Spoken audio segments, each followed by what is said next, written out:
Morning, folks. Ron Ray here, and I just wanted to get on real quick, just do a quick video about what to do in this time frame between when you submit your application for your license and when your license actually is approved and you can start going to work and making money.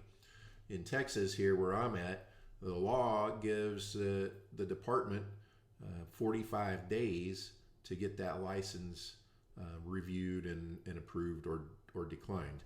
Now you can bet their bottom dollar that with COVID they're probably going to take 60 days or more is my guess. So I'm not going to be surprised if they're late by a few days or even a couple of weeks.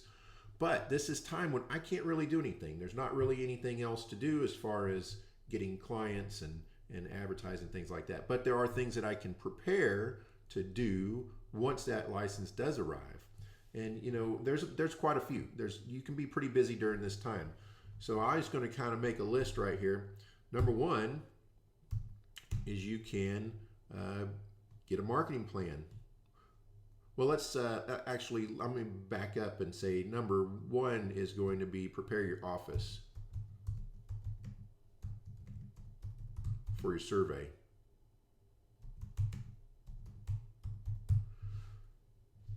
So in Texas, every state's going to be different. So be sure that you are checking your local regulations. Don't take my word for it. But the Texas Department of Health and Human Services has a list of items that they want you to have in your office. That includes simple things like exit signs, fire extinguishers, minimum wage posters, your phone number on your door and after hours contact information. Make sure it's handicap accessible. You've got private areas for talking to clients and training rooms. You got your files set up in a certain way, your personnel files, your patient files. All that has to be done. And you've got not a short window, but you want to get on that and get it done in a hurry, because once your license is approved, you've got 6 months then to get your first client and get that survey completed. And 6 months goes by pretty quick when it comes to things like this. So we want to prepare our office for a survey. Number two is we want to start working on our branding. So branding is going to cover things like logos,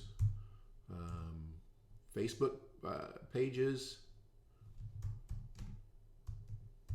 a Facebook business page, not just your personal page, but your Facebook business page. And by the way, if you are the primary caretaker and you're the person that's going to be really the face of your business, you not only want to have a Facebook business page, but you're going to want to go through your personal page and make sure that that's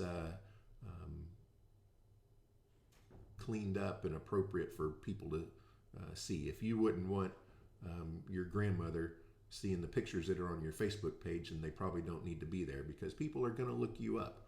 People are going to check into your background and make sure that you're the kind of person that they want taking care of their loved ones. So be sure you go back and do that. Also, just a simple website.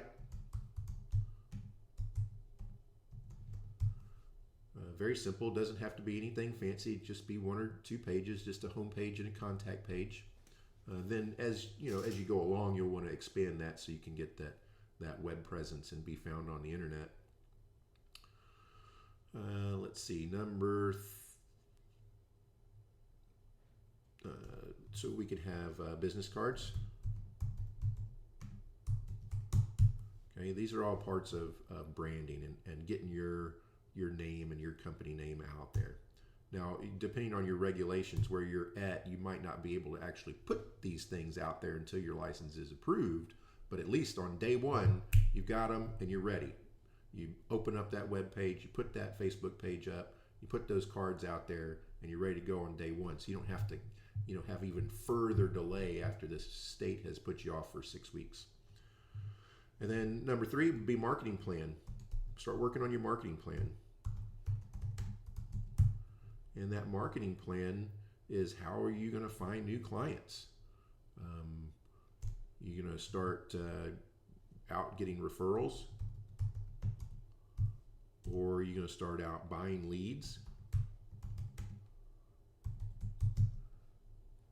or are you going to do community events like health fairs and senior center events that might be going on in your area?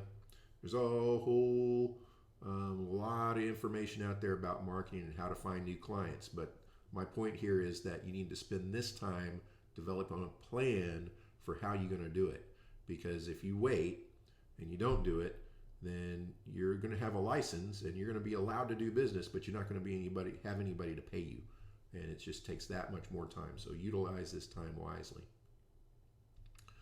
And also, if you are not going to be the primary caretaker, then you probably need to start your hiring process.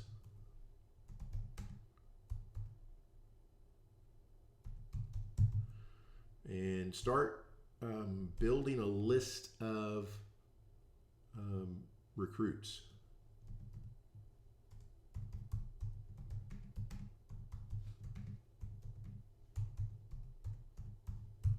Start building a list of recruits. And you want to do that probably on Indeed. I'm going to do a video here in a few days on how to post a job ad on Indeed. I've used Indeed with pretty fair success over the last few years.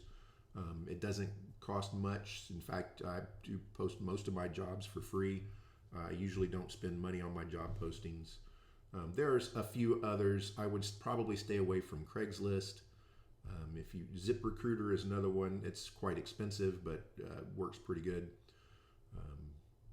I understand that you can find them on care.com, but I haven't tried that out yet. So we'll take a look at that one.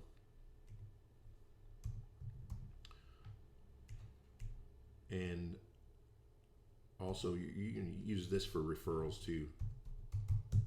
So you have friends, family that know people, that young people that may need a job and want to go into the healthcare field. This would be a good stepping stone for them. So be sure and be ready to, compensate people properly for recruiting referrals. If you're going to spend $500 typically finding a good caretaker, then you need to pay for a referral as well, because they saved you that much money, and you need to.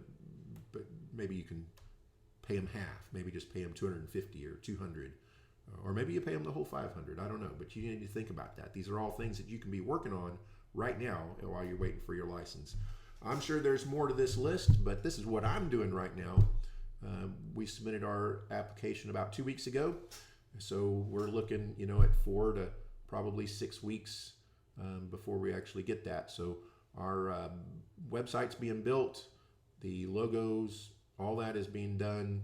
As soon as that gets completed, then I'll have what I need to get business cards and flyers and Facebook pages all put up. We're working on a marketing plan. I really plan on buying leads and utilizing my current client base for my insurance business for referrals in the beginning, and then start that longer process of building relationships with local nursing homes and hospitals and assisted care, assisted living centers, those kinds of things that take longer, but are really probably your best source of new clients. So that's what we're doing. Let us know in the comments what you're doing, and if you have any other ideas, we'd love to hear them. Please subscribe to the channel and click the little bell so that you can be notified. Also check out our Facebook group, Home Health Agency Growth, same as the YouTube channel, same name. There's Facebook group. Facebook groups are an incredible tool for learning and building relationships and just helping you just grow as a business person and as a person. So hope to see you there, and until next time, have a great day, folks.